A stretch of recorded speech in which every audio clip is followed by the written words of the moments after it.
Killer Frequency Monday. This one's probably the second one out of. This one's the second one out of probably and hopefully 4. I think it's gonna be 4 just because, but who knows how many it's gonna be. Because who knows if this one's gonna be a long stream. Who knows if this is gonna be a short stream. But as I like to say, either way, it is what it is.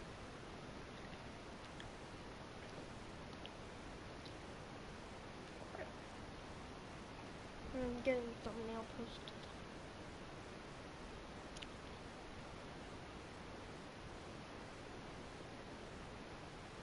Alright. Let's get started into this. I think last place we left off was we just got back up from going into the back alleyway. I want to say that's where I left off.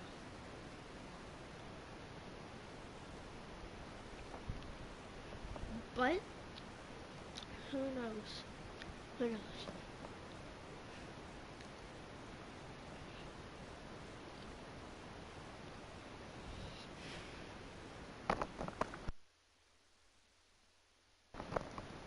Alright, this is a long loading screen.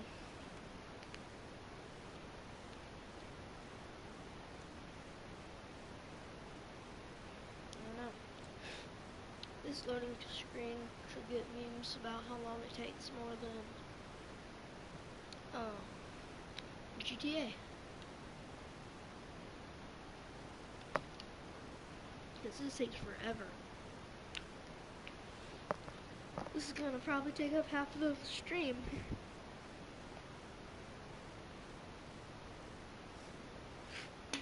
Oh.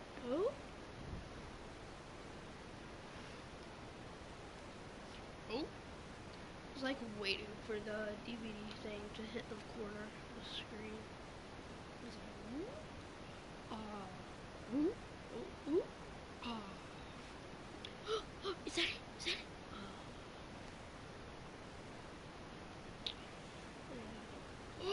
Let's go! I was like an hour later. Seriously, this is taking forever.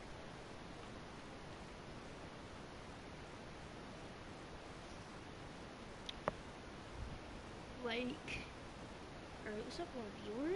Like, this is taking forever. This didn't take this long last stream. It's been 3 minutes. Isn't that such a good song, folks? And now, Jesus, Forrest, you've been gone for ages. I thought something had happened. Something did happen. Clive, the janitor, might be Clive, the murderer. What? I'll start from the beginning. The fire door locked behind me. Okay, so yeah, that's where I left off. Why did you heave that thing all the way up here? Because the basement's creepy as hell, and I don't like standing around down there. Fair. Alright, let's run through this again. We have a creepy board you found in a creepy basement, made by our creepy janitor, who you think is the creepy whistling man. Yep. And on the creepy board are the names Chuck Brody, Kim Walker, Rebecca Allen, and Aunt Williams. Correct. And you think one of these people will be the whistling man's, Clive's, next target. That's right. And we've got to find them. You said there are 4 locations listed there too? The hospital, the power station, the gas station, and the trailer park. Clive must think the target is at one of those locations. Forrest, you're gonna have to figure out if any of the potential targets are at one of these locations tonight. Hit the button if you need any help.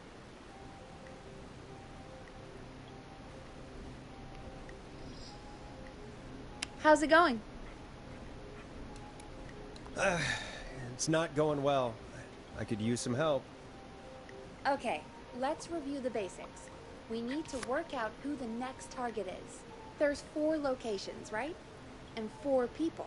We need to figure out if anyone is at any of the 4 locations tonight. And if they are, we can call them and warn them. There must be some connections between the notes. That makes sense. Great. Need any more help?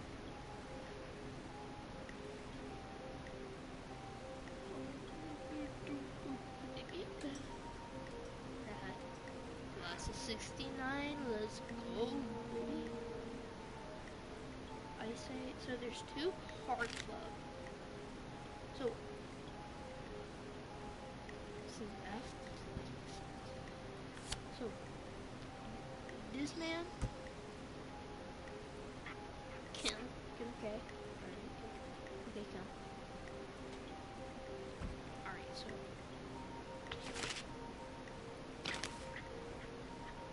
I'm not sure that. I am gonna, okay, so.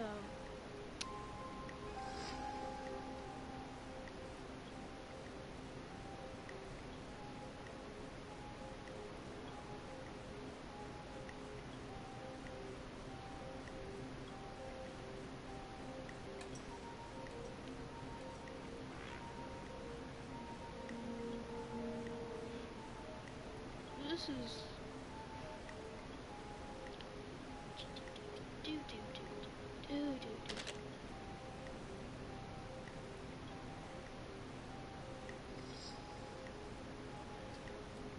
Kim walk. So Kim.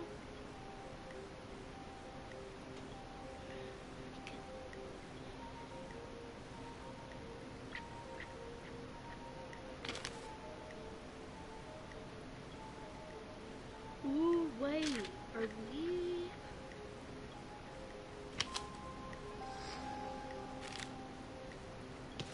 Supposed to like match up the newspaper? That's what we're. Okay, I understand now.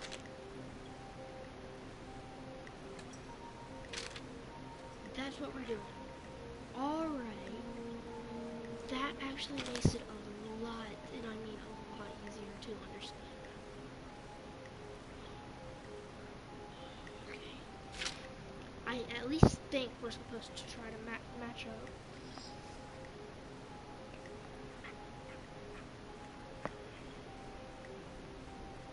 We're not gonna,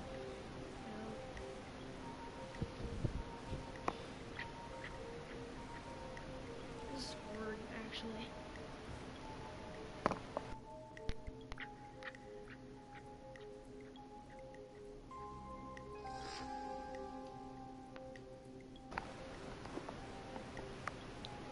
So let's see.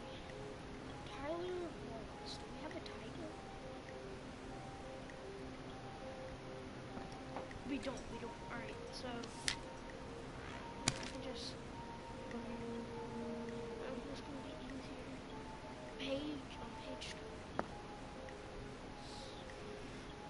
Page 120. Okay, Kim Walker. Alright. Alright, so she's a doctor. So 1, 2. That's B. So B. Where's alright, hospital? And then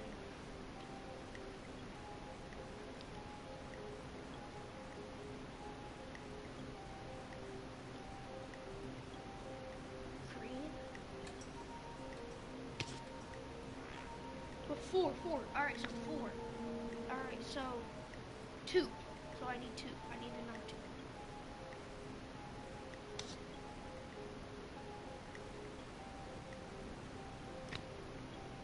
Alright. 1. So now we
honestly disaster late last year. To help him on his mountain back, buying him some lottery tickets.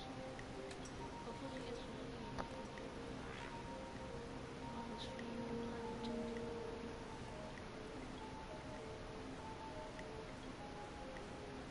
Okay, okay,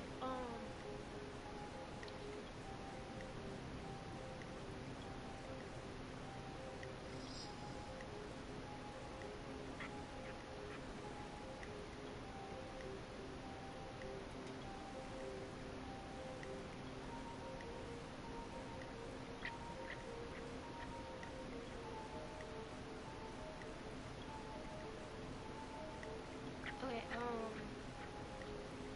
this cage. Okay, Aunt Williams. Okay, so power station?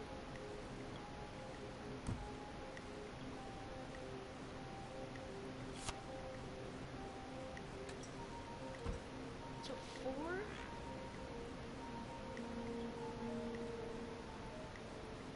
Okay, so 4. What, this is about power station?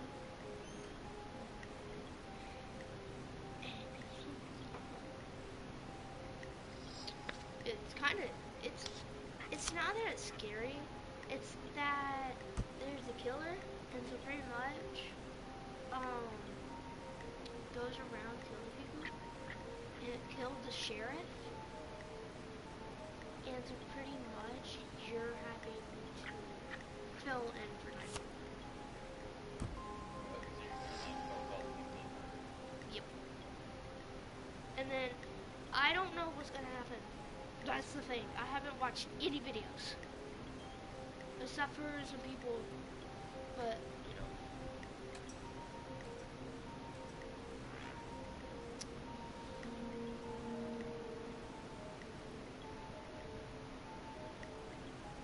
I need to find out what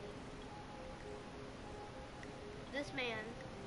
Here, I need to see what he. I need to see what he's doing. So.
Oh, wait, hold up.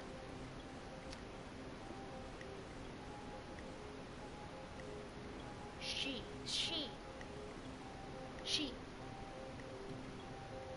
Rebecca. She worked at the trailer park. So then that means Chuck worked at the gas station. Alright, so 3.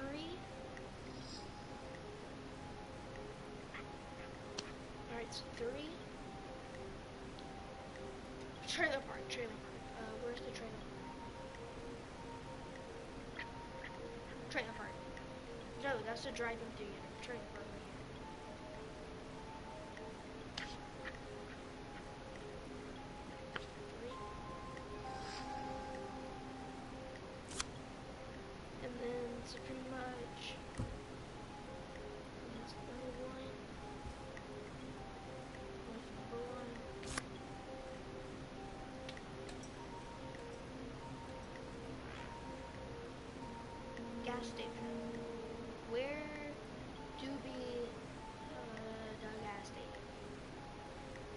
is the problem I had last time.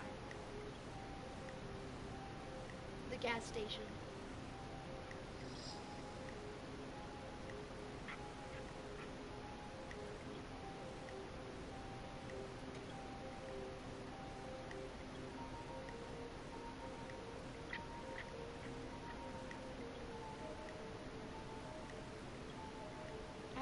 Okay, is your...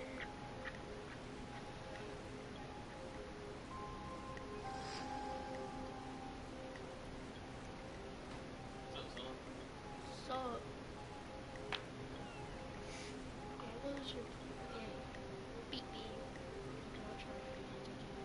Try to show driver. Okay. Alright, so we're... Hey, you saw that sucks.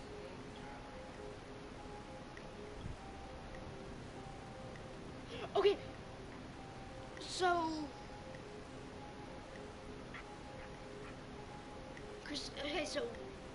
That's the gas station. So...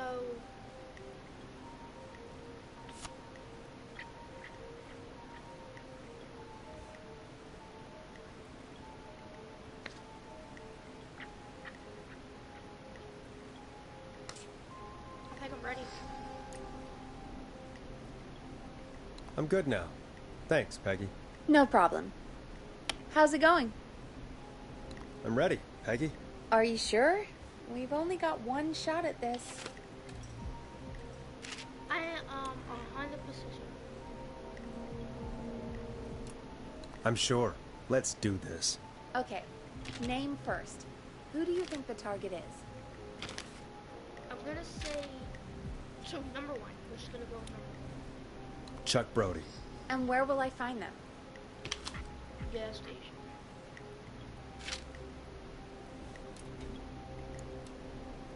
The gas station. Okay, I'm dialing. One moment.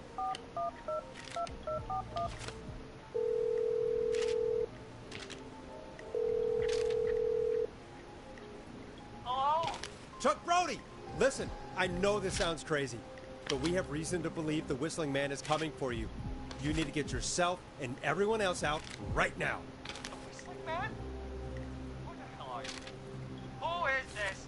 This is Forrest Nash. Listen, the Whistling Man's back. We found a list with your name on it, and God. It's today. The year I finally let myself forget.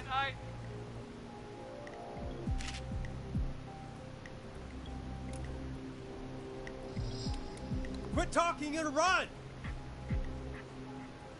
I think he ran off.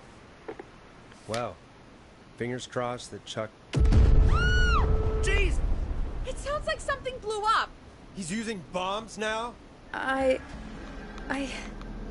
Is Chuck? I don't know. Hang on, we're getting a call. Hello? Chuck? Chuck! Forrest, the whole goddamn gas station's gone up. Is anyone hurt? I don't think so. I got everyone to follow me out. Town's only ambulance was blown to hell, though. Yeah. Damn it, that fireball threw me. I've got to get to the hospital. I'm not feeling great. Forrest, man, I can't thank you enough, but... Yeah, I gotta go. Wait, Damn it. We lost him. What was that about today? Oh, Forrest, the call board is lighting up. Get us into some music while I deal with this.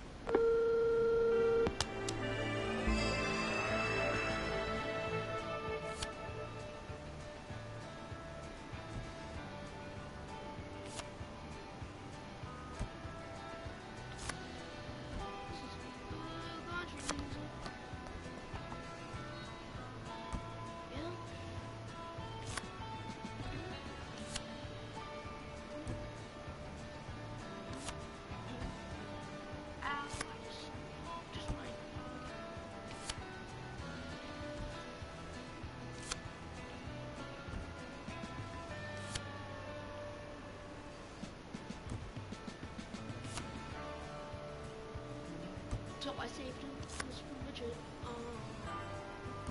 I'm pretty sure I got this.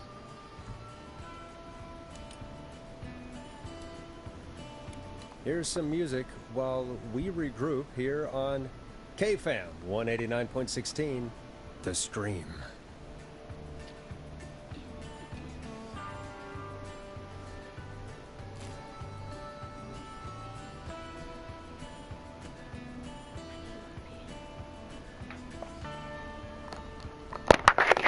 There's gotta be more in the basement to show us who Clive is targeting. And if that's the case, we can get ahead of him. Stop the killings before they can happen. Forrest, we need to go back down. By we, you mean me, right? Yep. Like I said, I need to handle all these calls. Maybe start with that creepy mannequin room you mentioned before. I still have a lot of questions about those, by the way. Me too.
Locked tight.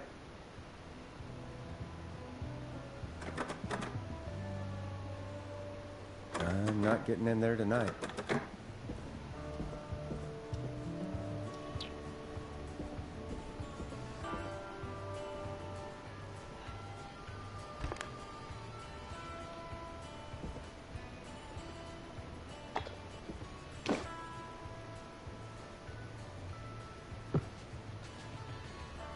That'd be so cool if you were able to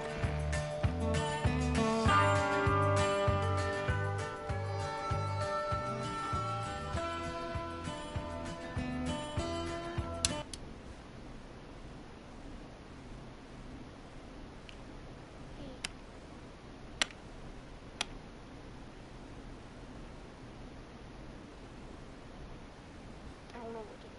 I seriously don't know what to do.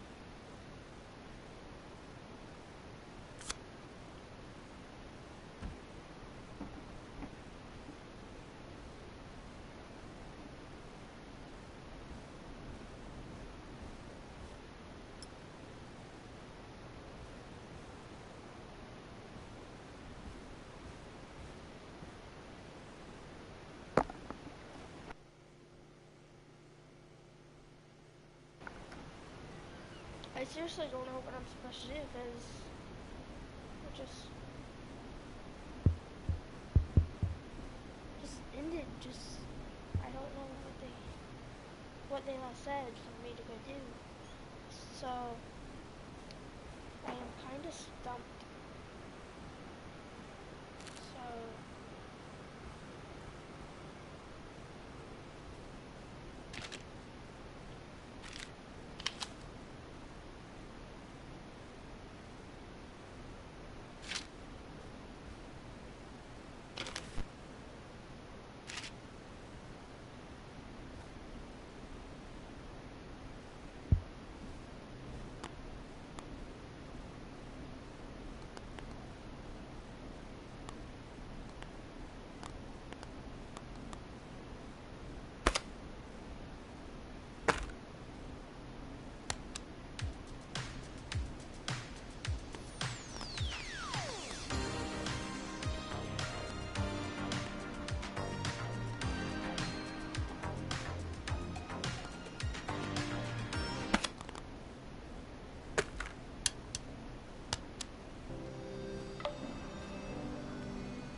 let's shuffle.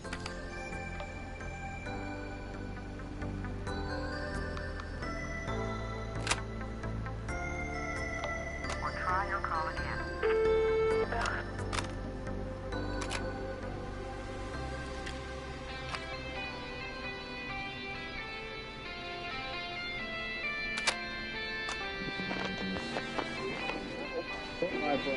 Hello, Gallows Creek. Time to Pay the price. Time to pay for large. Time to sit there. I will punish you.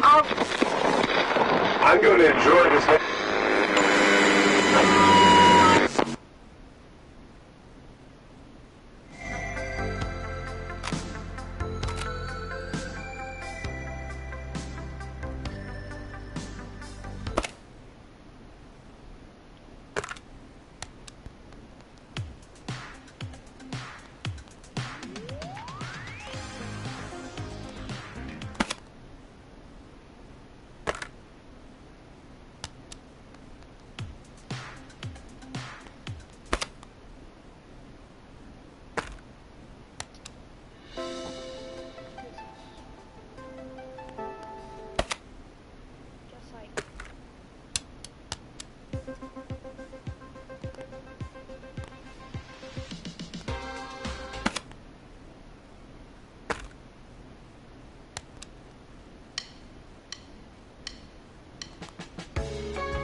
space thing.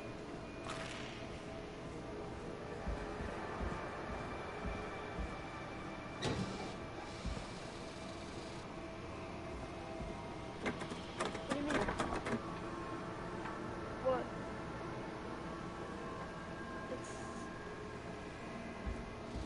That's weird because there was an ad for Paramount. It said it was on there. Oh, there's all the other ones.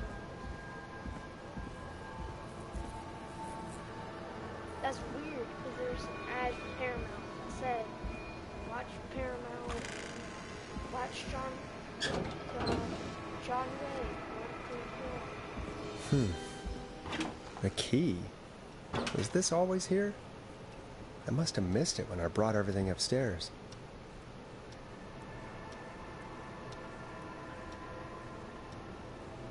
Not blind. Where's the key? Oh. Basement storage. I feel like something's gonna happen. I feel like there's gonna be a jump scare. And I'm not ready for a jump scare.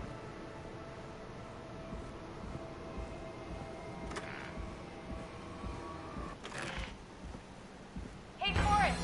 Peggy, give me some warning before yelling down the intercom. Sorry. Buzz the intercom when you find something and want to discuss it. Peggy, I've found a tape and a map down here. A map of what? Looks like it might be to somewhere in this storage area. Weird. Well, maybe the tape will give us more information. Give it a play.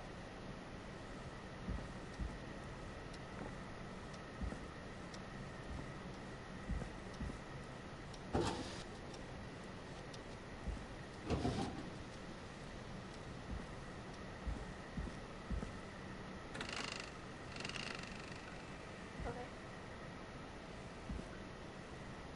That's where the jump scare's gonna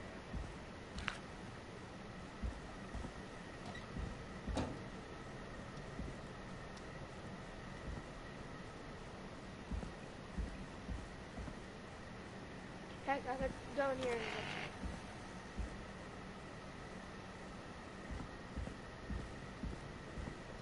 scare. Oh.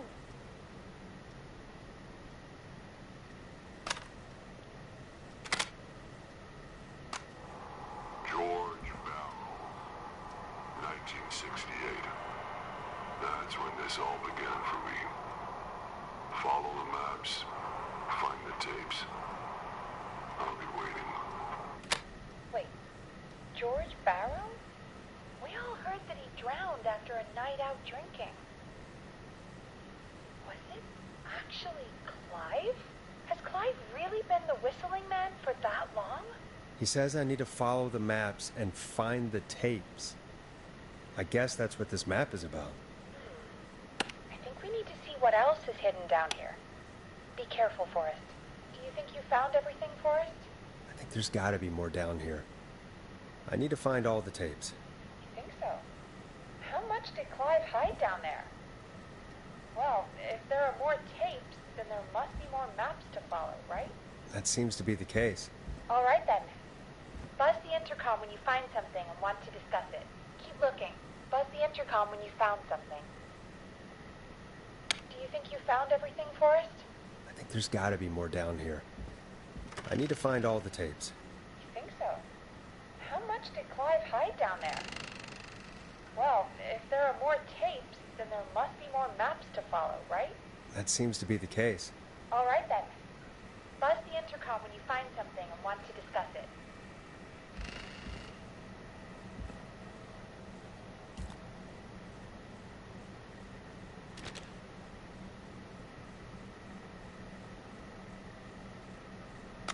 Time of autopsy is 7 a.m. Cause of death is asphyxiation from drowning. The degree of rigor mortis indicates that the subject has been deceased for 5 hours. That puts the time of death...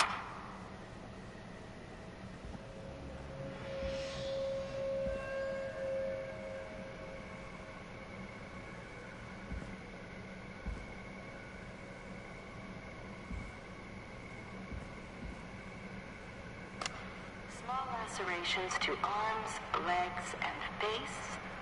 typically obtained by running through foliage. Severe blistering to the feet, as though the deceased had been running without stopping.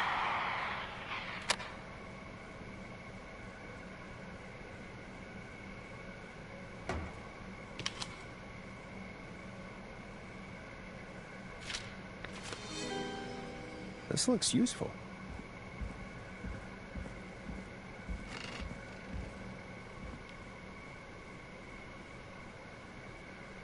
What have you found, Forrest? It's an autopsy tape. Doesn't say for who, but I think it must be for George. Poor George. He was so young. Something's bugging me, Peggy. What do you mean? I swear I recognize the voice of the woman talking on the tape. I just can't place it. Seriously? Do you think you've met her before? I don't know. I mean, I just got here recently. I don't know. Found another tape that talks more about how George died. What did it say? It sounds like he was running for his life. Sprinting through trees and bushes, getting cut up all over. What would drive someone to do that? I'm not sure yet. I found a police report. Mentions a friend from earlier, Sandra Sharp. Sandra. The jazz runner? That's right. She found George's body washed up at the reservoir. The reservoir? Yeah? What's strange about that? George got cuts from running through foliage, right? But there's no forest around there. Also, how did it wash up at the reservoir? What do you mean? Reservoirs don't have tides. But that's what the police report said. It's not possible, though. I did a school project on reservoirs and got an A. But, yeah, not important right now. The important thing is that it doesn't make sense. What are you suggesting, then? That the body was originally found somewhere other than what the report suggests? That the sheriff tried to cover it up, but accidentally let something slip? Something like that. I think. Well, Sheriff Matthews wrote the report. If he hadn't been eviscerated, we could have asked him. And Sandra didn't make it either. Do you think you found everything for us? I think there's got to be more down here. I need to find all the tapes. I think so. How much did Clive hide down there? Well, if there are more tapes, then there must be more maps to follow, right? That seems to be the case. All right, then. Buzz the intercom when you find something and want to discuss it.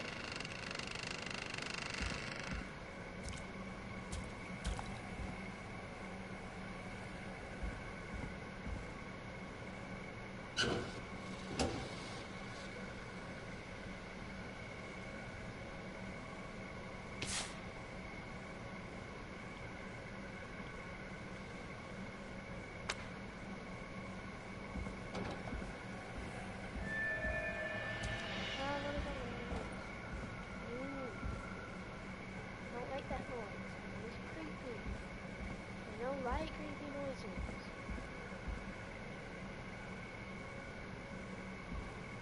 There's usually creepy noises equal jump scare. Jump scare equals scare.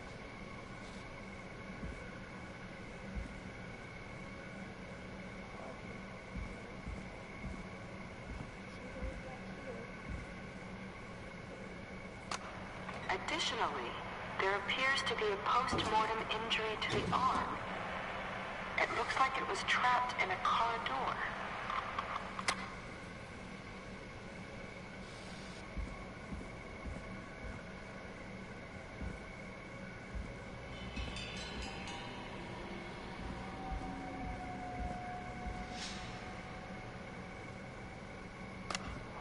If you're listening to this, then I'm probably dead. What the... I'm a man who likes to stay informed. I've got subscriptions to newspapers all over the country.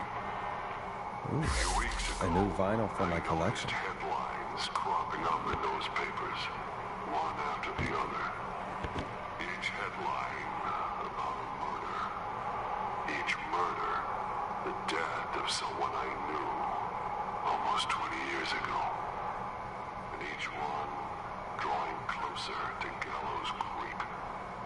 Drawing closer to the anniversary. None of us are innocent. but I don't think we deserve killing.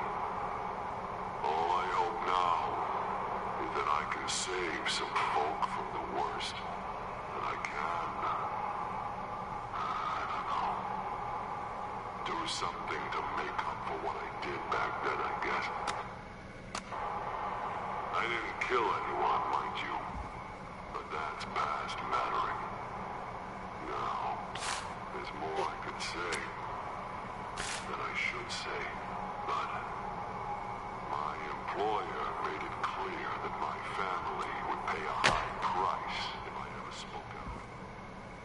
So, hopefully I've said enough for you, listener, whoever the hell you are, to start putting the truth together. What the hell? Peggy is not going to believe this. It is the coroner's opinion that the subject likely This feared has for to be his important. life and was chased, resulting in a fall from a height into a body of water where he hit his head, was knocked out, and drowned. Following that, he was... We need to talk. That recording. Shut it off.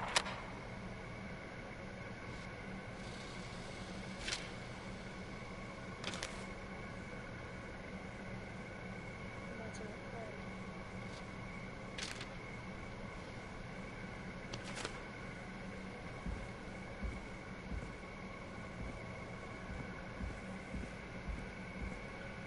So I think I'm done here.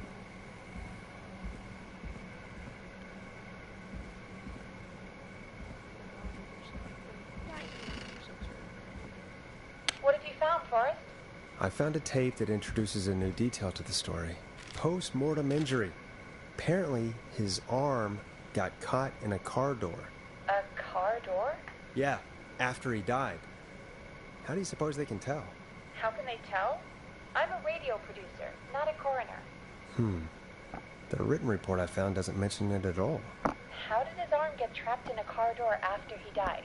Unless he got it when the police collected his body, I guess someone else must have moved it after he was dead to where he was eventually found.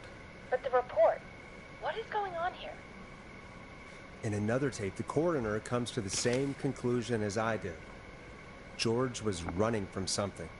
Maybe an animal? Maybe, but then there's this next bit where the coroner thinks he was moved post-death. So she agrees with us. At the end of the tape, someone burst in and demanded the doctor, Dr. Sullivan, to stop recording.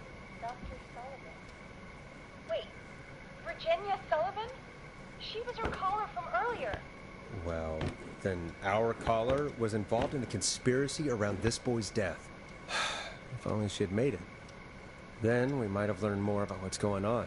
It's okay. We did what we could. The takeout idea was a long shot as it was. I found a written autopsy report. What does it say? According to that, it's just like you said at the start. George drowned after getting drunk. Said he liked to fight, too. The drinking and drowning matches with what I heard, but... There's also a note scrawled onto the report. I'm sorry I made you do this, Virginia. if it was on the autopsy report, then Virginia must be our coroner. Wait, the caller from earlier, when we had to call the takeout restaurants, wasn't her name Virginia? I think I found Clive's last recording. I think Clive might be gone. Gone? I found a confession. Not for any killings, but for playing a part in covering up George's death. He left this behind in case he died. He hoped someone would find it. Do you think the Whistling Man already got him? Possibly. We've had a lot of callers tonight, but maybe not every victim made it to the phone, you know? We don't know how many there really are. Christ, Forrest, that's dark. I know, but Clive said he had read about other murders in other towns, and that The murders were all folks who knew about the incident. And the killings were getting closer to Gallows Creek. He said he wanted to do something good for once. The board in his office. He wasn't tracking people down to kill them. He was tracking them down to save them. Why didn't he just come out with all of this? He said his employer threatened his family if he spoke out about any of it. His employer? The one who orchestrated the cover-up? Oh, Clive. I'm sorry for thinking you killed all those people. Do you think you found everything for us? I think there's got to be more down here. Dude, there's not. I need to find all the tapes. You think so? How much did Clive hide down there? Well, if there are more tapes, then there must be more maps to follow, right? That seems to be the case. All right, then. Buzz the intercom when you find something and want to discuss it.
Seriously, think that's it.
Preliminary toxicology results shows no signs of inebriation. However, a high amount of cortisol was found, indicating elevated levels of stress in the immediate moments before death. I think that's it.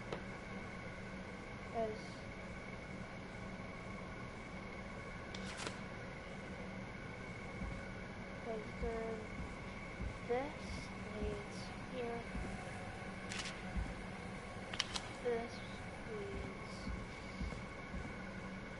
What's so funny? This leads here. This leads here. That's it, because if I just, yeah, it's just that, so that's it. I wish you could run.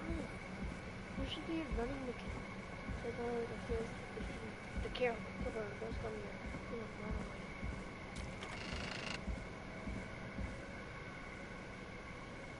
What have you found, Forrest? There's also a tape about a toxicology report. There were no signs of drinking or that he was on anything. What? But everyone said he went swimming drunk and drowned. It was in the newspaper and everything. Right? But we already know the official written report was a lie. We do. Why would the official report lie about how he died? The report lied because someone wanted a closed case. Because they didn't want anyone to look into his death. Do you think you found everything? I think so. Forrest, what's going on here? Someone wanted that boy's death to seem like an accident. And they hired Clive to make it look that way. Dude, Come back upstairs when you're ready. Dude. We need to figure out our next step.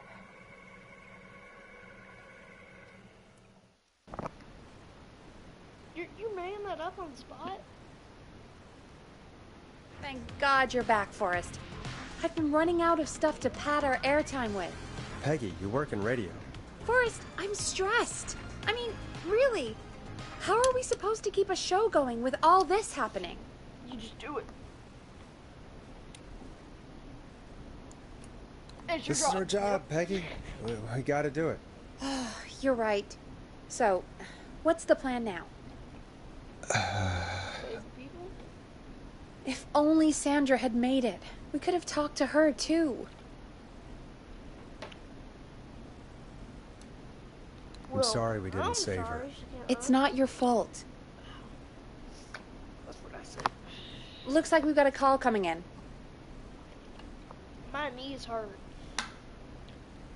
Shut up. Welcome to 189.16 The Scream. With me, your host, Forrest Nash. Hi, Forrest. I know this is really out of the blue with everything happening tonight. But I wondered if you could send this special birthday message to my uncle. No. You want to do that now? Really? Why? Of course now. It's his birthday. I won't have a chance to do it again until next year. May as well, Forrest. Fine. What's his name? Thank you, Forrest. He's my Uncle Ronnie. His first name's Peter, but he never liked his name. But since he always had salt and pepper hair, even as a kid, can you believe it? Folks always called him Pepper. Thanks for the history lesson. Is there anything besides happy birthday you would like to say to Mr. Pepper? Oh my God, damn it! Yes! Tell him he can get the best birthday deals and party packages here at Putney's Pizza. Starting at You son of a bitch! Stop calling us!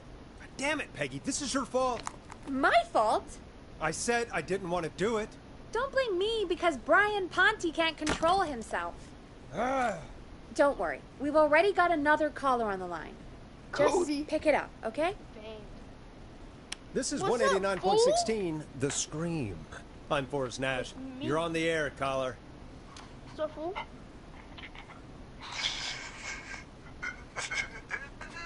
Caller.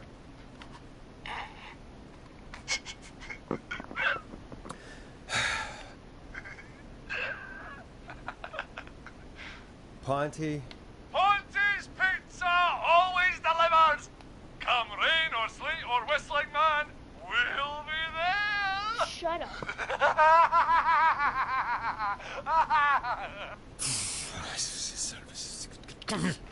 Forrest? Forrest? Are you okay? Forrest?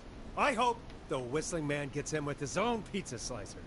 Jesus, Forrest? Sorry, that was too much. It's okay. It's been a high-stress night. Don't worry about him anymore, okay? Not for tonight, anyway. I think he's spent for now. We've got another call, whenever you're ready. Do not spit. Spit. Folks, don't spend your money at Ponte's Pizza. That's all I'm gonna say about that. moving along. I'd like to welcome another caller to 189.16 The Scream. With me, Forrest Nash. Who, may I say, is calling? Well, hello again, Forrest. Don. Don? We played your song, Long Ride Home. Did you hear it? Can you tell us? Never mind that now. Forrest, I'm calling because I need your help.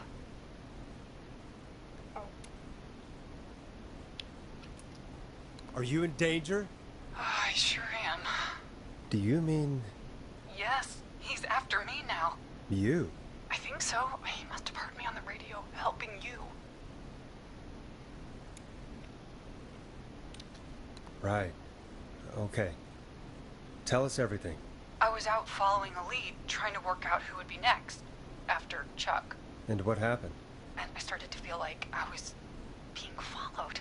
I came back to my apartment building, but this newfangled security system has me locked out. I need you to help me get inside. Don't you have a key to get in? Only for the apartment door. The front gate requires an entry code. The future is electronic, I guess. I need that code to get inside. Which apartment block do you live in? Maybe one of our listeners lives there too. It's the new Woodside apartment building between the town hall and the trailer park. But I doubt any of your listeners live there. I don't have many neighbors. Sounds like a prime piece of real estate. The sound really carries at night. Shit.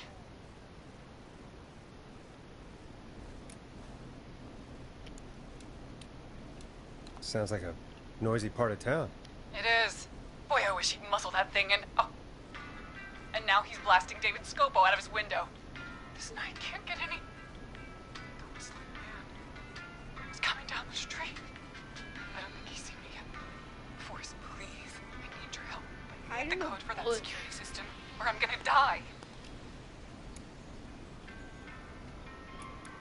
Can you get your neighbor's attention? That the whistling man will see me, Forrest. I can't do that. What's the name of the security system?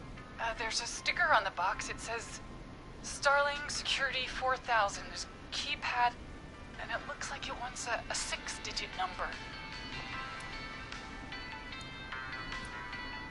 Starling Security 4000, huh? That's right. Very newly installed. I need the key code before the whistling man gets me. Yeah, of course. Don't worry, Don. Thank you, Forrest. I knew I could count on you. I'll sit out of sight. Call me back soon. All right, folks. Here's a little tune for you all to enjoy while I try to break Dawn into her apartment. Coming up for your listening pleasure, it's Caged Tiger with their single, One Last Goodbye. You were pretty quiet there, Peggy. Forrest, was it just me, or was there something... Yeah, it wasn't just you. Something was weird about that. Yeah, well, tell you what, we have a Starling 4000 or whatever here at KFAM. Clive bought one for the station. Maybe we can find something to help. I'm not sure who, but to help someone.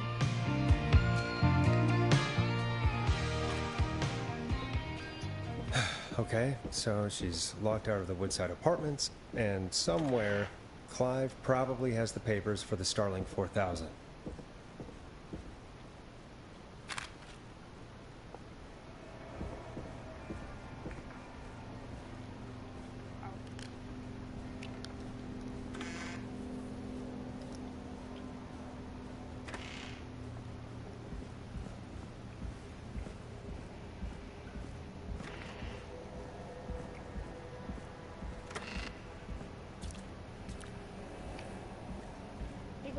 Starling 4000 user manual. Ah, these codes should come in handy.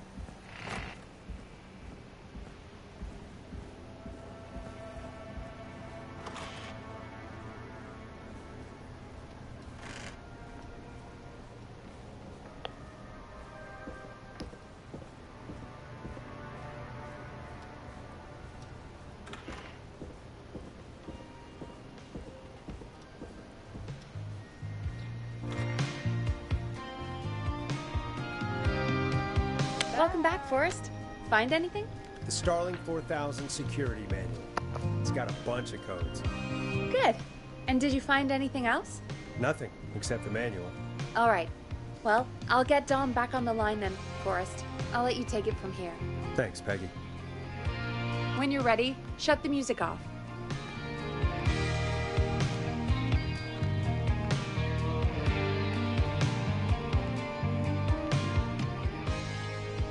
When you're ready, shut the music off.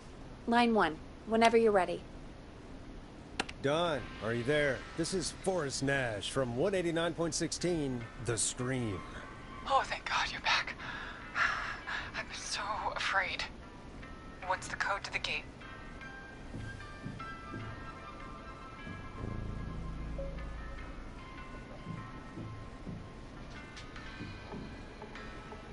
The code is 715914. Thank you, Forrest.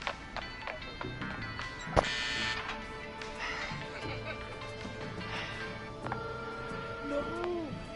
Forrest, what did we do? Wait. Whoops. Maybe that wasn't. Forrest, there's another call coming in. Evening caller, you're live on.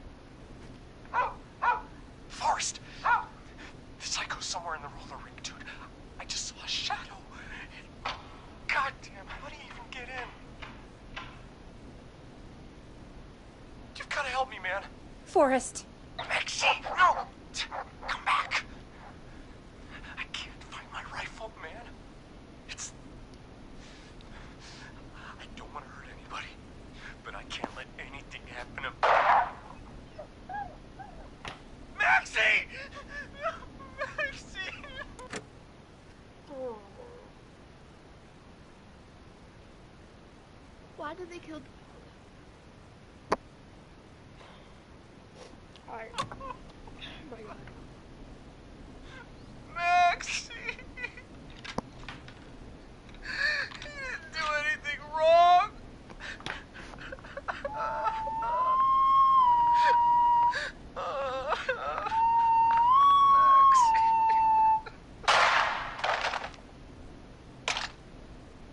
Thanks again, Forrest. Oh, God, poor Ricky. Okay, Gallows Creek. Here's some music while we process what just happened. So, the whistling man is a woman?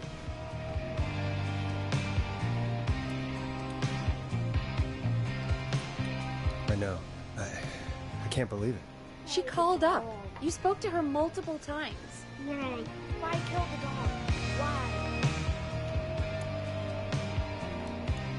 I thought she was just regular Gallows Creek strange. Really, Forrest? Why do you think she requested that song? To get me outside? Maybe, but how? She didn't know the song was outside to start with. That's right. She never actually attacked me out there. So, what now? I guess I should make an announcement. We do have new info. Okay, kill the music and you can make the announcement. Okay, you're live in 3, 2... Hey folks, this is Forrest Nash here. I hope you're all safely locked inside. For those of you listening to that last call, you might be wondering what to make of it all. Here's our take. We now believe the killer is actually a woman. One who might manipulate you into letting her in before she attacks you.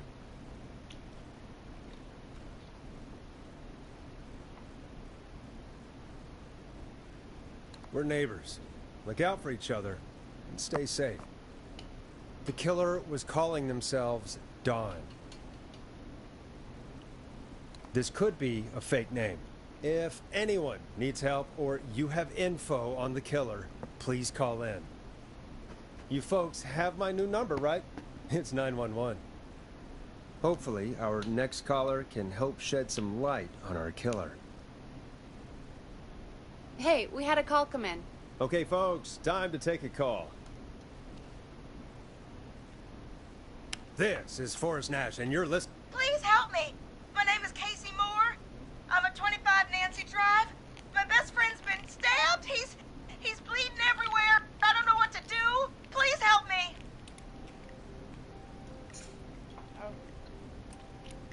Is he still breathing? Yeah, but he's bleeding out fast. I really need help, please. Take a breath. We'd been out at the reservoir. We were heading back to his place when we heard this whistling all of a sudden. He just started freaking out. He screamed at me, told me to hide. I'd never seen him like that, and I just panicked and ran and hid in a bush. Oh no. Forrest. Then what happened? He went up the road and talked to someone. I couldn't really hear or see anything. It sounded like he might have known the person, and they just stabbed him.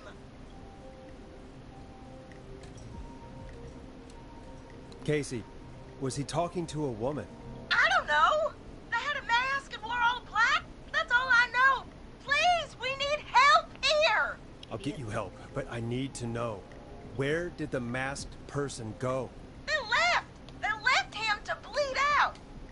I waited until they were gone, then dragged him into the garage and called 911. Wait, why didn't she make sure he was dead? I don't know. I think I heard them say something like, "It's not so funny now, is it?"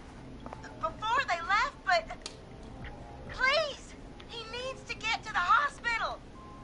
I can't drive, so we need an ambulance. Forrest, the ambulance was destroyed in the explosion at the gas station. You should get all the info you can. Where's he hurt? Can you tell us where your friend was stabbed? They stabbed him in the stomach, and then stabbed him again in his leg when he was on the ground, and it's... Oh, the knife is still there in his leg. Don't take What's it your off. friend's name, Don't take it Casey? It's Jason Parker. We'll be right back. Peggy, patch us through to the hospital. On it. Phoning St. Gabriel's now. Switch to line 2.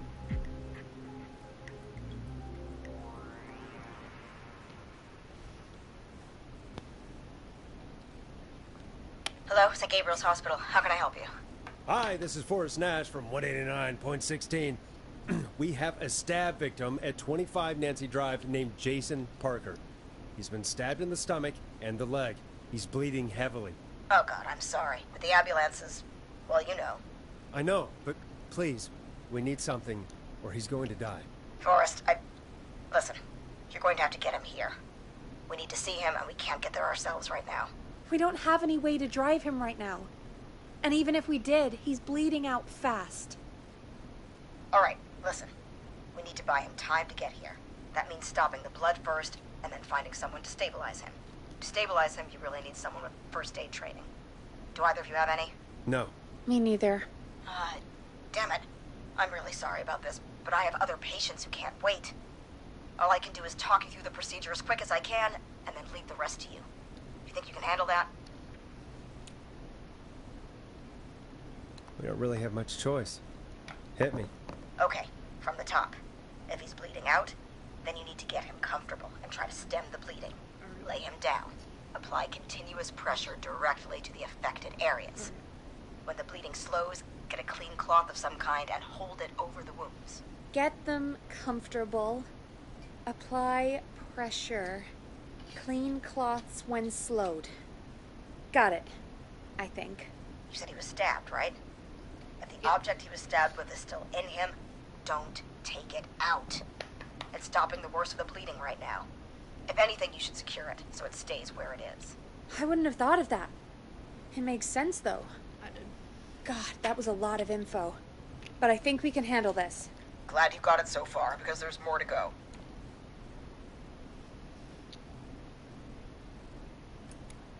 I'm still with you, Doc. What else do we need to know? If he's lost a lot of blood, he may enter shock. If he does, act fast.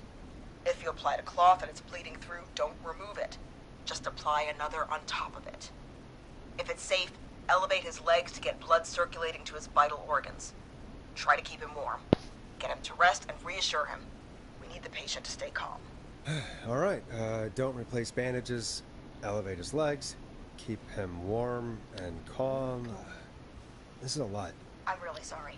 That's as much as I can give you right now. Try to stop the bleeding, find someone to get him stabilized, and get him here as quick as you can. Good luck. All right, Forrest. Casey's still on line 1. Hello? Hello? Forrest, are you there? I'm here. How is Jason doing? Bad. He's still bleeding! I need help! I've been putting pressure on his stomach wound since you left, but he's still bleeding. I don't know what to do. That's good, Casey. The nurse said to do that. What about the knife in his leg? It's gotta be hell. Should I pull it out? No, don't touch the knife. The bleeding will get worse if you pull it out. Are you sure? I'm sorry. I'm gonna stop making suggestions. No, don't worry, Casey. We're a team here. We're all going to get Jason through this. Casey, is his leg wound bleeding right now? I hate looking at that knife. Yeah. It's bleeding. His stomach is worse, though. I think we need to secure the knife so it doesn't move around. Do you have anything you can tie around it? Yeah. There's some laundry piled up on top of the dryer, some cloths on the hood of the car, and what else? I guess I've got my jacket.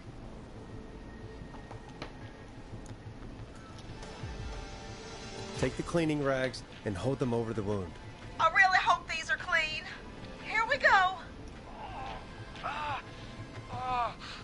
I'm sorry, Jason. It's secure.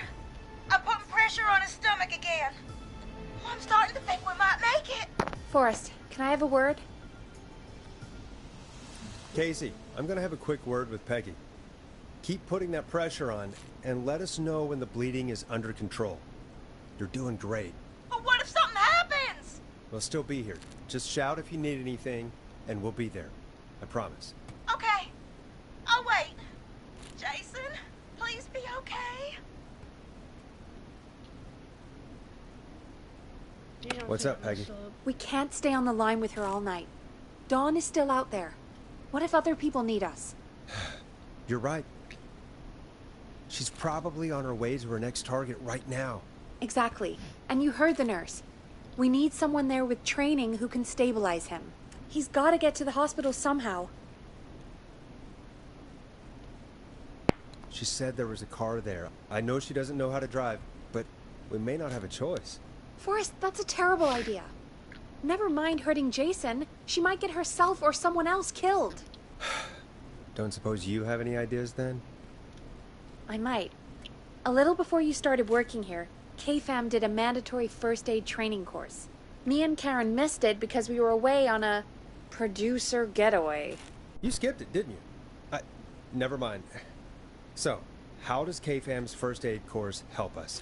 Casey said they're at 25 Nancy Drive, right? Yeah? Why?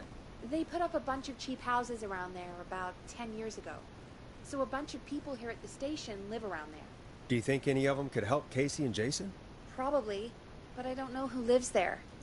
And since I missed the training day, I don't know who knows first aid. Could you call them and ask? I don't know everybody's numbers. I've only ever called Karen. Everybody's personnel info is probably in Reggie's office. Got it. I'll look through their files in Reggie's office. It's a life or death situation. I'm sure they won't mind. Right. But there are a couple of problems with that.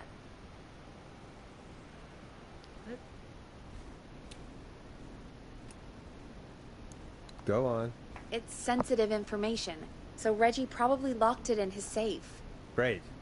Great. Do you have any idea what the combo for the safe could be? Not a clue. Reggie's a serial note-taker, though. Maybe something in his office will give it away. Right. There is something else. I'm not gonna like this, am I? Have you ever heard, the future is floppy? Peggy, what the hell are you talking about? I'm talking about floppy disks. Floppy disks are like these futuristic things that have information on them. You put them in a computer and they do something. Peggy, I know what a floppy disk is. Anyway, Reggie decided that the future is floppy and started phasing out our physical records and replacing them with these floppy disks. I imagine it's the same for our personnel files. That's good to know. Since we haven't heard anything from Casey, I'm guessing Jason's okay for now. I'll check out Reggie's office and see what I can find. You'll need a key for that. I'll just slide it under my door now. Thanks, Peggy. I'll just have to look around.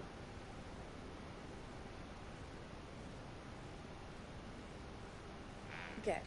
I'll patch my mic down to the office, so you'll hear me over the intercom.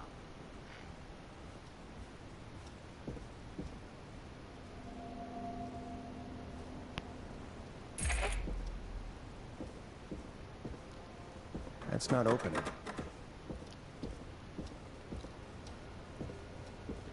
Oh, I know where that is. Just over there. Didn't know it? They're like over there. Trying to think where that was.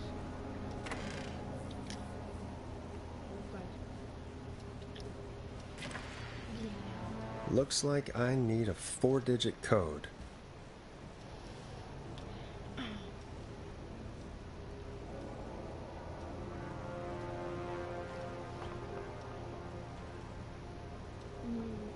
Zero, 9, 10, 8.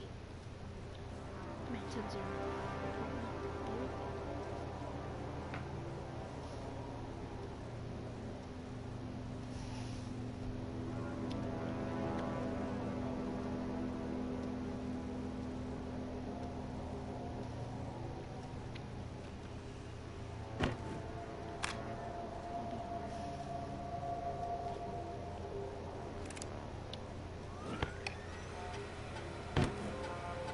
Could this be it?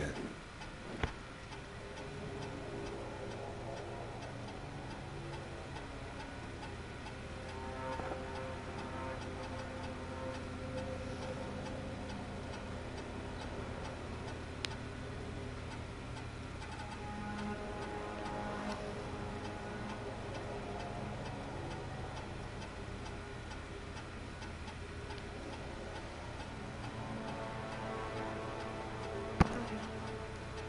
1107.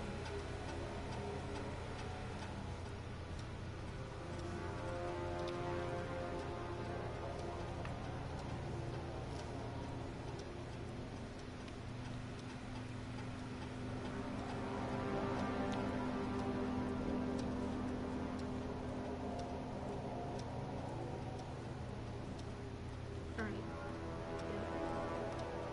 So it's that birthday date.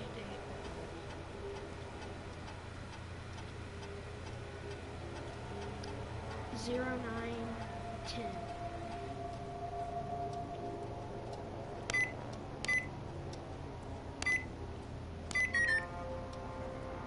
Nope, that's not working. Must be something else.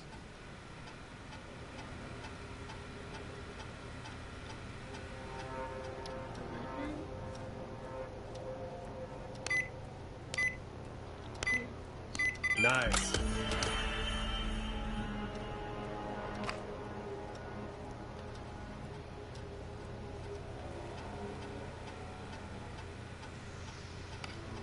Just take forever.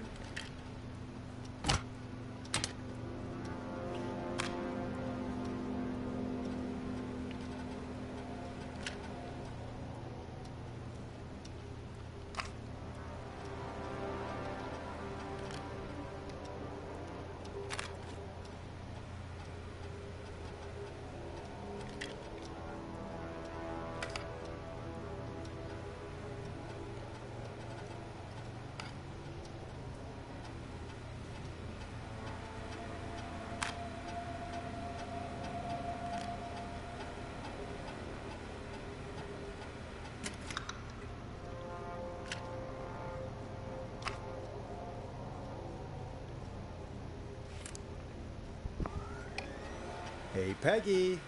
I think Reggie's on to you and Karen. Maybe don't bring those little drink umbrellas into work for a while. What? Why are you reading my file? You need to find someone who can help Casey. We already know I can. Don't waste time. You're right. I'm sorry. I need to focus on possible candidates. I can read the rest of this later.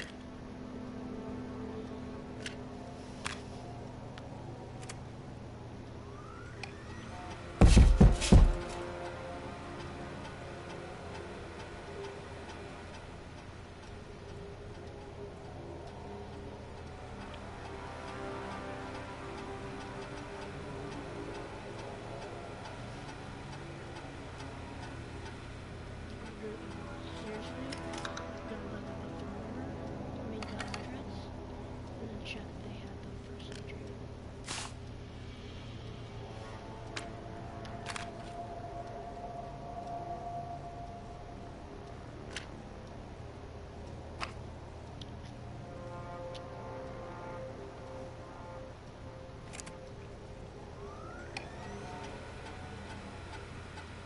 get you, Jordan. Alright.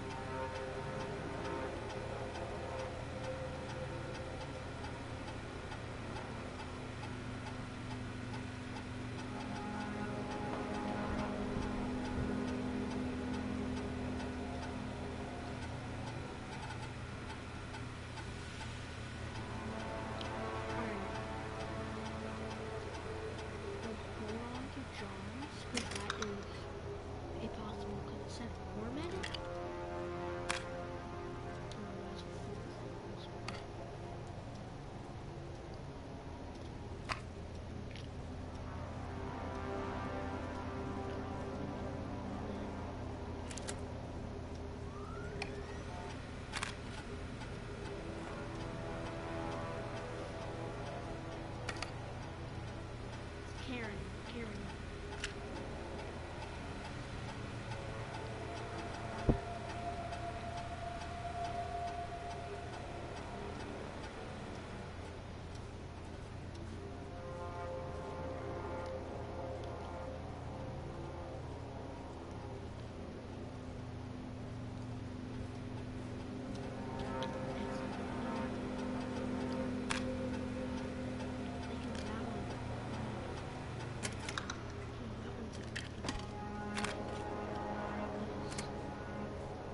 Hey, Peggy, you there?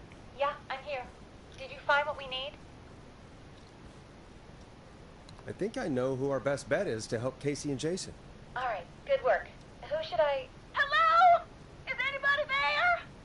Please pick up. Casey, I'm here. What's wrong? Jason started going pale. I tried to get him to rest, but he just threw up everywhere. What's happening? What do I do? Were you guys drinking earlier? Maybe it's a nasty hangover. No! Jason doesn't even drink. Forrest, I think he's going into shock. But the bleeding seemed to slow down. Did I mess up? Jason, I'm sorry.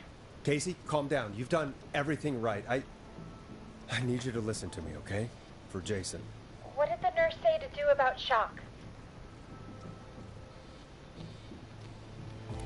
Casey, I need you to elevate Jason's legs. We need to get the blood flowing to his vital organs. Got it. Jason, stay with me. I'm just gonna move you. This might hurt. Okay. I propped his legs up on some boxes. I'm looking at my notes. We need to get Jason as warm and comfortable as possible. Do you have anything you could use nearby, Casey? Yeah. Jacket. I still have some laundry next to me. I'll wrap him in some blankets. Just give me a second. Sorry.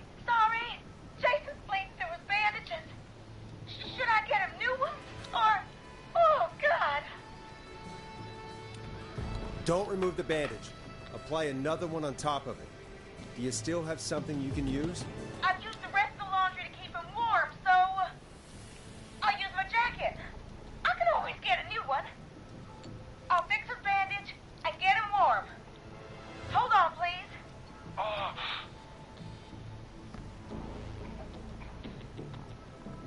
Sorry. I'm done. You're gonna be okay, Jason. Just relax now, okay? Boy, I'm scared. He's not doing well. Is he gonna... Jason is going to be fine. Just make sure he knows he's going to be okay, okay? Okay. Please. I can't give him what he needs. Please, sit down. I can't lift him. All right, Forrest, we need to hurry. Jason doesn't sound like he's doing too well. You said you knew who to call earlier? Who was it?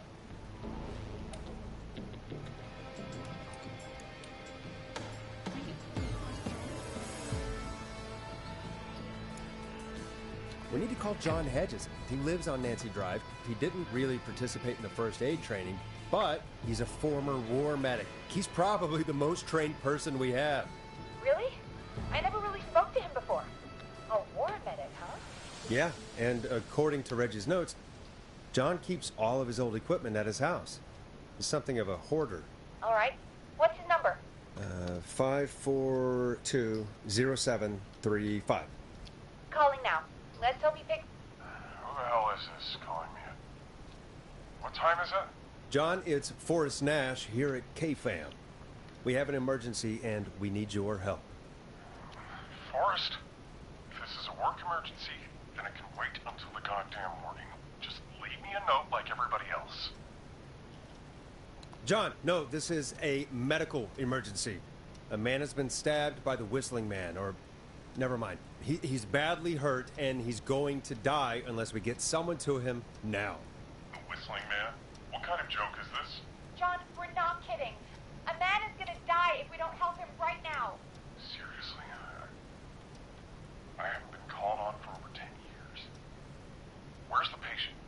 What's his condition? He's at 25 Nancy Drive. I think we got his friend to stem the bleeding, but he's gone into shock. He's passed out right now. You say he was stabbed? Do you know the extent of his injuries? From what we were told, he has 2 major stab wounds. One to the stomach and one to the leg. The knife is still in his leg, and the stomach wound is open. Understood. Let me grab a few supplies and I'll head right over. Damned if he dies on my watch. Thank you, John. We'll let him know you're on your way. Good luck. Hello, Casey. Are you there? How are we doing? Bad. Jason seemed really weak, and then just started crashing. What about now? Is he still thrashing? He's passed out. Please tell me you found someone to help. Casey, help is on the way. My colleague will be there soon. You hear that, Jason? Someone is coming. You're gonna be just fine. Just hold on for me, okay? Just hold on. Come on. Hello, Casey. John Hedges. I'm here about Jason. Please let me in. I'm guessing that's Jason there. Casey, I'm gonna need your help. Forrest, Peggy, don't you two worry. We've got this from here. Okay. Forrest, we'll call you back later. I have to go now. Good luck, everyone. God, I hope he's gonna be all right. And with that, the show moves on. We're sending our best wishes to Jason. Well, after all that excitement, I think we could use some music. Come back upstairs when you're ready.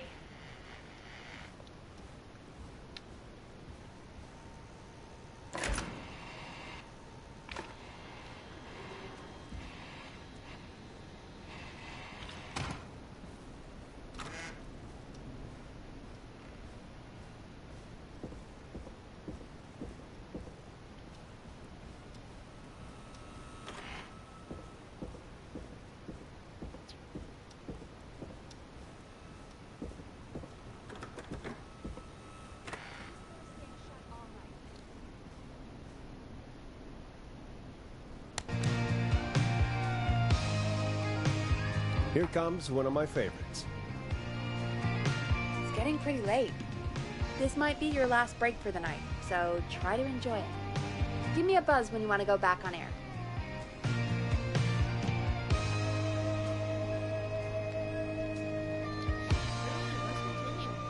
Let's roll. You got it.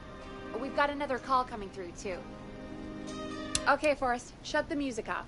Oh, we have another call coming in. But hang on. What's up, Peggy?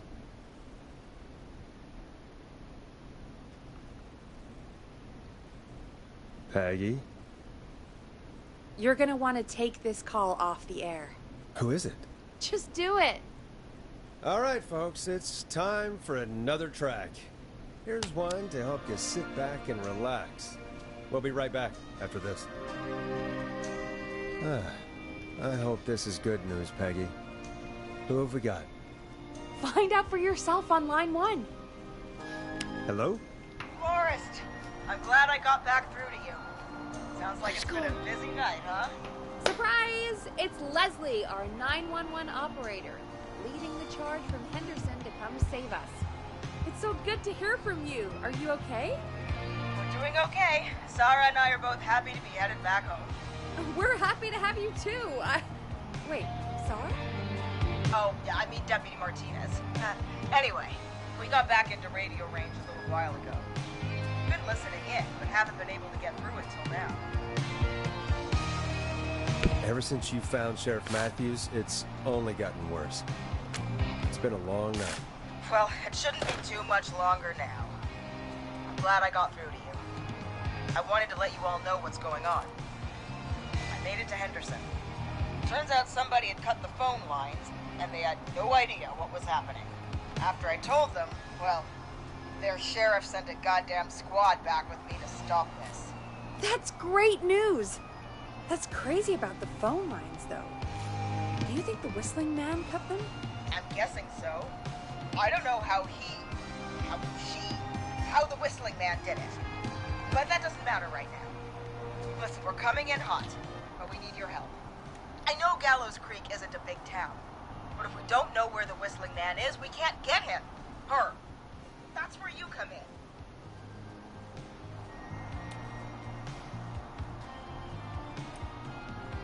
You can count on us.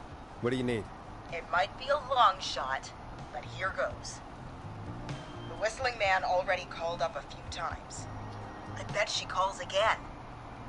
We're still a little ways out of town, so if she calls, stall her. Buy as much time as you can for us to get in. And while you're talking to her, try to figure out where she is. We'll be listening in, so once her location is known, We'll head straight there and end this nightmare. I'll do my best. I know you will. Heck, I can see the headlines now. Forrest Nash's interview of a lifetime. Anyway, I'll radio the other cars and tell them the plan is a go. Hopefully the next time I see you, it'll be with our killer behind bars. Take care now. We'll see you soon, Leslie. Oh, thank God. It sounds like this is almost over. We're nearly through this. Best we don't waste any time then. Let's get back on air. You got it.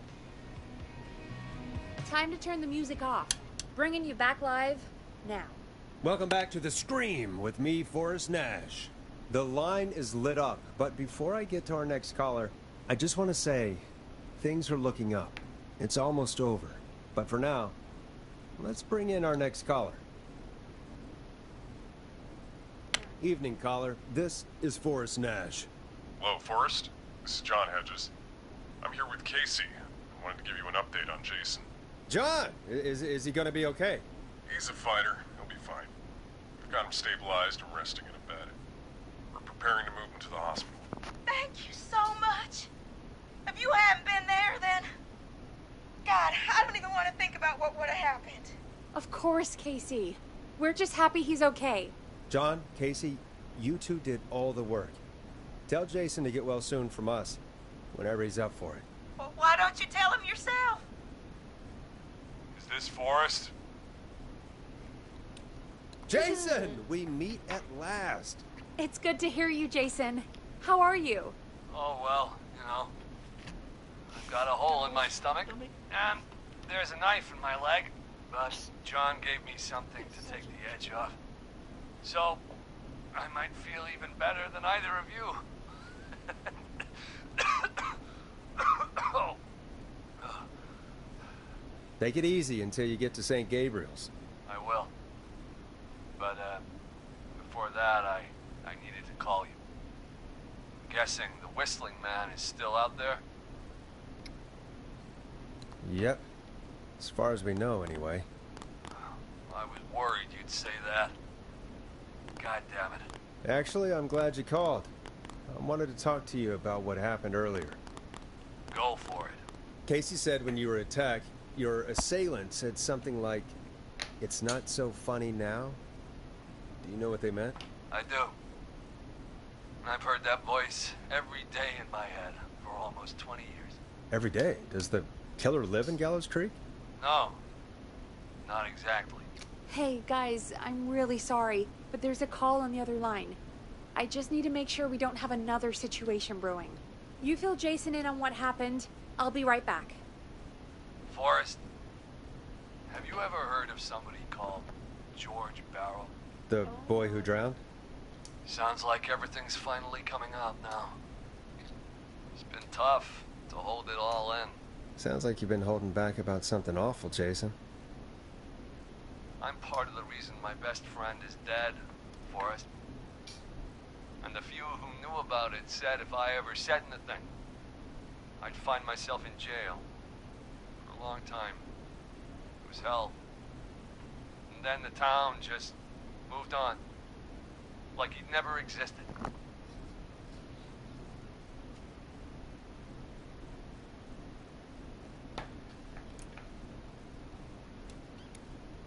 Jason, I don't know how to ask, but did you kill George? No, of course not.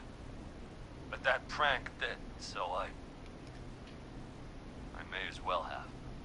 Some of the guys on the football team had an idea for a way we could haze the newcomers. We decided to plan a party in the woods. Have the Whistling Man crash it. It was stupid. We each had a role. I was the stabbed friend. At the party that night, I left the group for a second. Met our Whistling Man. Pretended to get stabbed in front of everyone. Started an almighty panic. Those screams. That was the last time I saw or heard George alive. How did George die, Jason? Oh my God, I don't George know. is the killer. I was playing dead.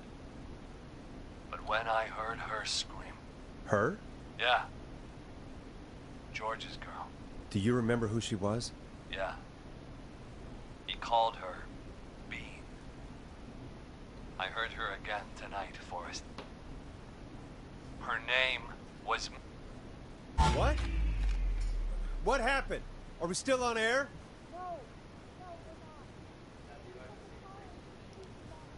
How do we get it back I on? don't like this.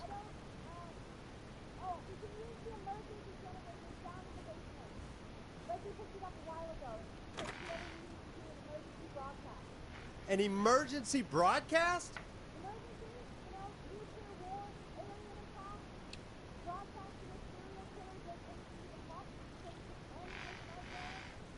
Bear Point!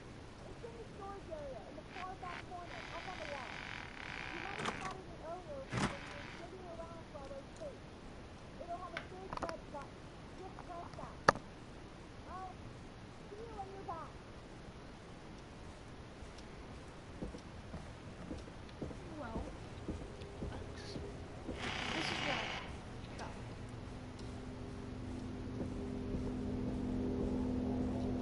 100% factual. I'm probably gonna die right here. Like, we're gonna come through that thing. And we'll die.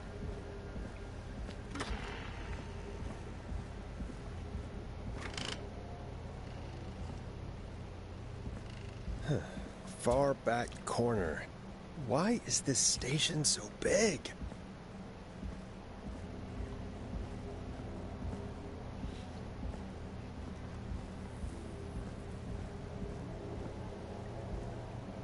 That must be it. Boom! We've got power.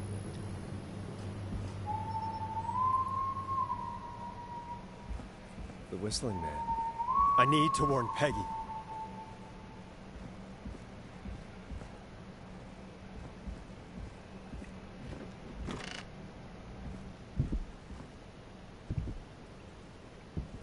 Peggy, are you there? Are you... Peggy! I need to get back upstairs.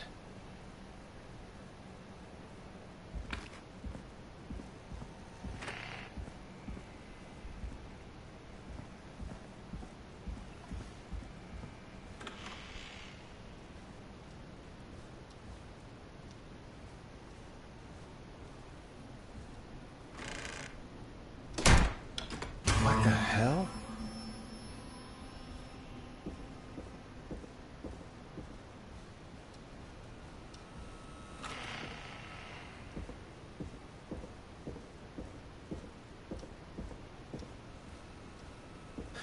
Oh no.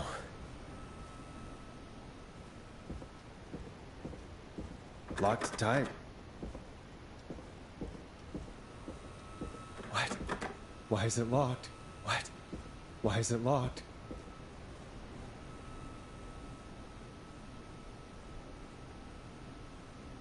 Peggy! Where'd you go?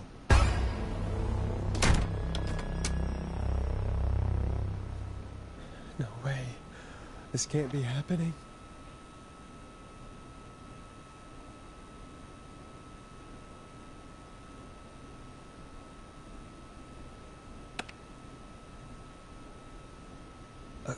A call. What do you want? Good to talk to you again, Forrest. You know, I've really enjoyed our chats tonight. Where's Peggy? Have some patience, Forrest. It's almost the end of the night. Almost the end of the show. But it's not over just yet. Got a little time still. So let's make the most of it. What do you mean? Make the most of it how? Well... Huh? I thought we'd end tonight's Whistling Man special with a special guest. The one who started it all. Let me take that out of your mouth and... You crazy bitch! Teddy? Let me go! Welcome to the air, Mr. Teddy Gallows Jr. Wait. Yeah, It's all gonna come out tonight, Teddy. Your daddy and his money saved you 20 years ago. Him. But he made me crawl out of his coffin with all the money in the world. Wait, where the hell is Teddy? How are you talking to him if you're here with me? Because I'm not there with you, Forrest. I'm here with Teddy. And if he says where that is, well, he knows he'll get it.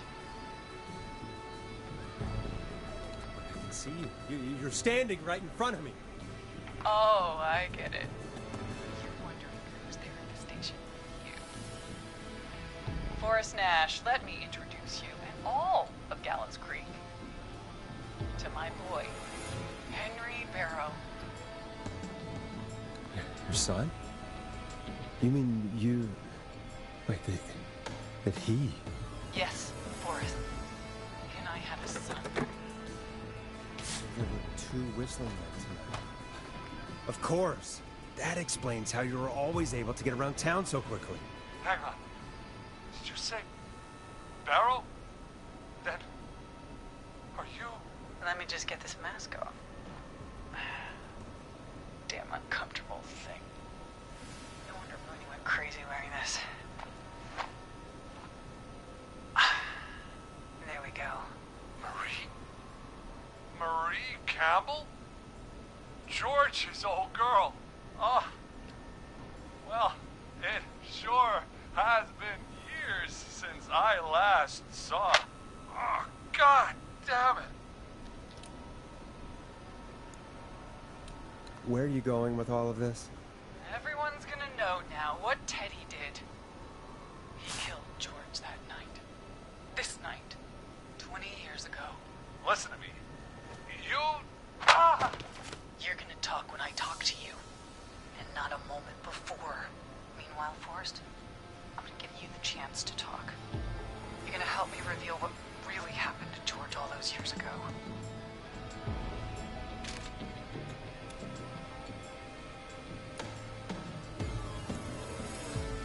Okay, Marie.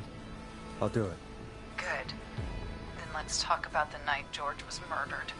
Murdered? Listen,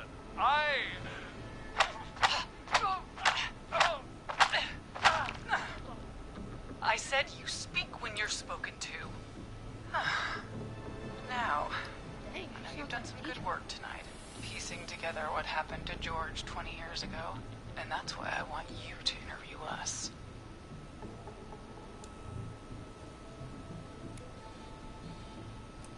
Are you serious? You want me to interview you? Am I serious? After everything tonight, you really have to ask me if I'm serious. Do a good job. And hell, you might be the only one to leave here alive.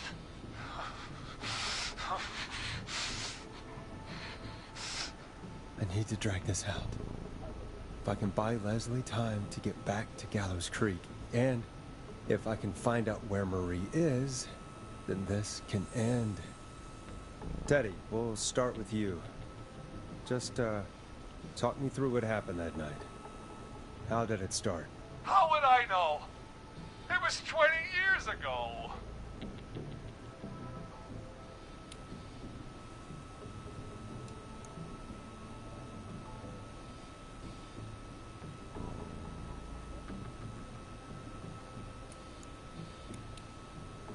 Do you want to die, Teddy? Because if you don't start talking... What the hell?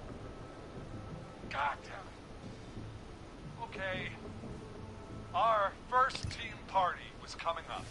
And when I saw the date it was scheduled for, I had an idea for a way we could prank the new guys.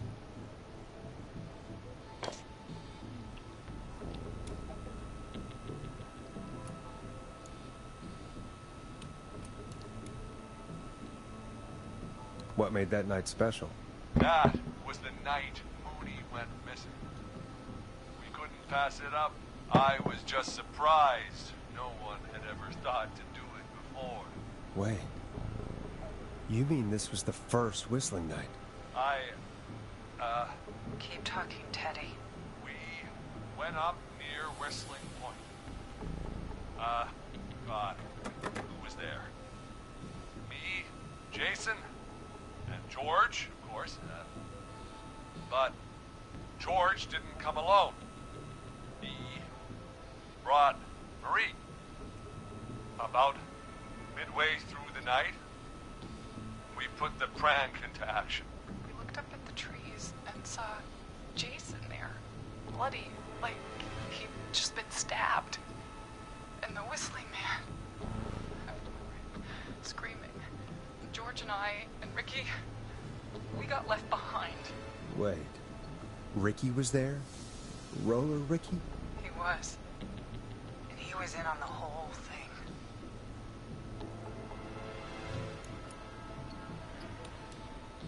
How do you know that Ricky was in on it? Teddy and Ricky were as close as anybody. I can't believe for a second that Ricky didn't know the plan. I never told... Damn it! If Ricky had told us, if he just told us, he and George would both be alive still. Well, if Ricky weren't dead, we could have heard his side of the story. It was just a stupid prank. How can you still say it was just a prank? Oh, come on! Oh, God damn it! You made George think Jason had been murdered. He thought his best friend was dead. And so tonight you stabbed him for real? It's the role he wanted to play. Jason's still alive, Marie. He was with a friend. We talked her through how to stop the bleeding and got him professional help just in time. Oh. Well, shame he didn't have the good sense to die earlier. He's gonna regret that. Enough about him. Me and George took off running, but somehow we got separated in the woods. I ended up near the bottom of Whistling Point, and when I noticed George wasn't with me, I panicked. And then, I don't know how he snuck up on me, but the Whistling Man grabs me. I scream, and he starts laughing. I'm telling you this. It's just a joke. I can stall for time here.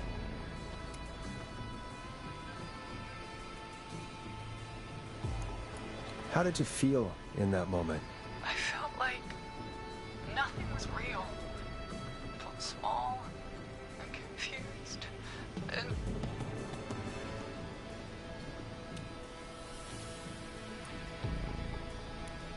Who was under the mask, Marie? Who was the Whistling Man? It was Chuck. Chuck Brody. Laughing away. But then he stops. And he's looking up. At the top of Whistling Point. What was he looking at? Teddy, what happened next? Nothing. I mean, it was just... Teddy? George fell off Whistling Point.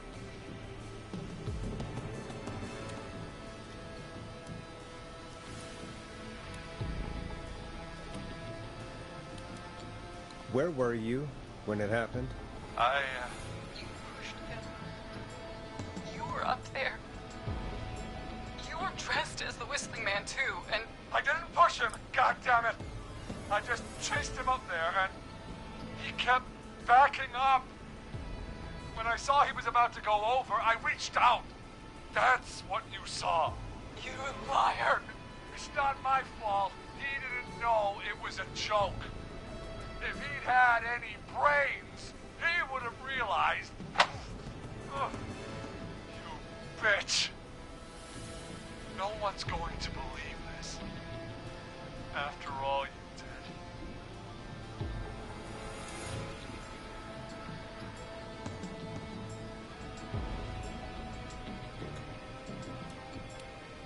did. Even if you didn't push him, you still chased him to his death. I can't be blamed for someone not getting a joke. Ugh. I think Marie would disagree. But if you really felt that way, why the cover-up? My future was at stake, Ash. You know what it's like. People like us are bred for bigger things. I'm going to be the mayor of this town, Forrest. And then governor. And then, who knows? What happened that night was tragic. It should never have happened. But it was a mistake. It was just a stupid joke. gone wrong. So my father sent Clive out to clean it up. Why should a blip ruin my future? George was a blip?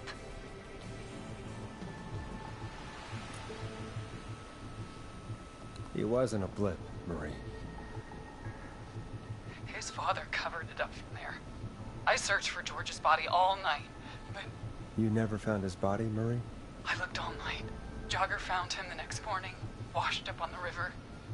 Instead of telling the truth, she lied. She said she found him in the reservoir. Our jazz runner, Sandra Sharp.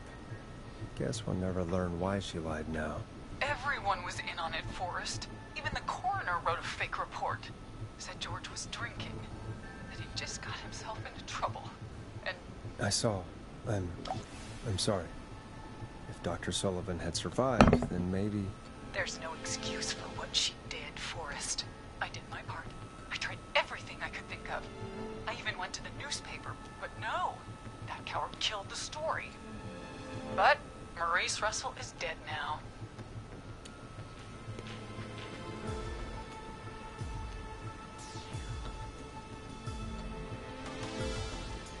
You've been through hell, Marie. I'm sorry. You've got no idea. You never should have started. You shouldn't have pushed my George off a cliff. You should have been punished. He's coming to a stop. At least for now. Here, where George and I first met, before he joined your football team. It was right after he shot the winning throw. Wait a sec. We're at Gallows Creek High, in the gymnasium. That's right, Forrest. Not that it matters. Yes, we're here. Anyway, I think that about wraps up the interview with Teddy. So... Marie? Where? Oh my god. Peggy! Teddy? You gotta help me. Quiet. You'll talk more later. Now I have to talk to someone who mattered more than you ever did. Peggy. It's been so long since I've seen your face. I worried you wouldn't come. Marie! Oh my god. I thought you... And here I was, thinking you'd forgot me. I'd never forget my own sister. Sister? Peggy, what's happening? Why are you even there? Want to explain, Peggy? Earlier, while you were speaking to Jason, I got a call. Do you remember? Well, it was from Dawn. She said that my sister Marie was there that night George died, and that I should come to the gym for a reunion. And when you walked in, you found out. That my sister is the Whistling Man. Good to see you too, Peggy. Why didn't you tell me any of this? She said that it was my last chance to see my sister. I knew if I told you, you'd try to stop me or come with me when we need you on the radio. And I just... You should have said something. You should have told me. I know, okay? I should have. But I didn't imagine this situation then, so just... What happened to you, Marie? You just disappeared one day. Disappeared? I was thrown out, Peggy. I begged Mom and Dad to do something about what happened that night, but did they care? No, they told me to stay quiet. They only cared when they learned I'd been with George, and... Marie, I'm so sorry. I never knew. It's not your fault. Really, it's Mom and Dad I should be seeing right now. But since they're dead and gone, well... I'll have to settle for the next best thing.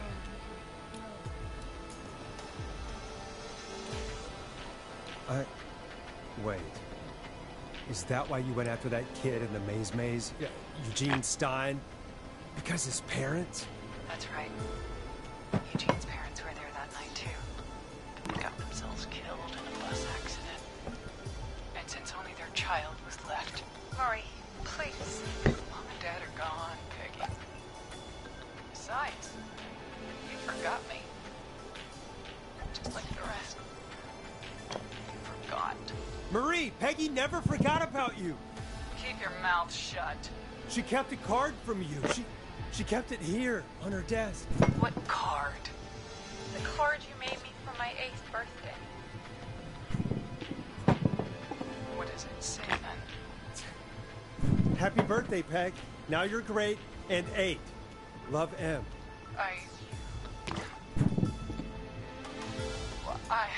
Henderson police! Freeze! No! Go! Henry! Get out of there! Peggy!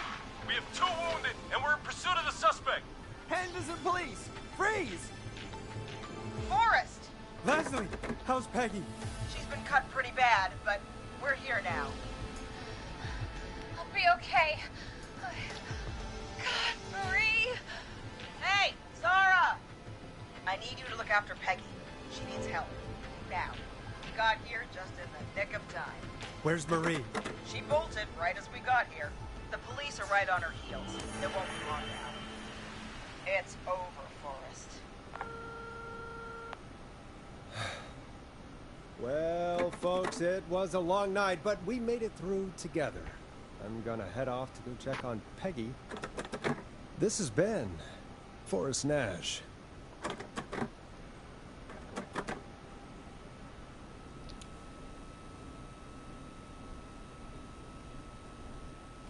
Let's make tomorrow better. The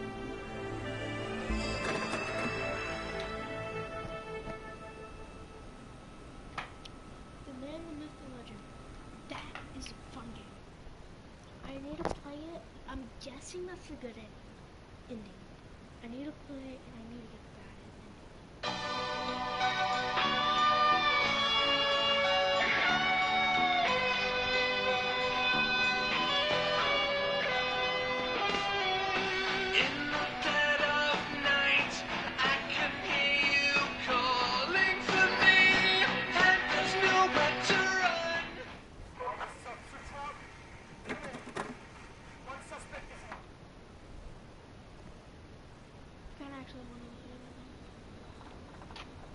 Well, let's go. We finished that. What's that? I'll probably stream or something.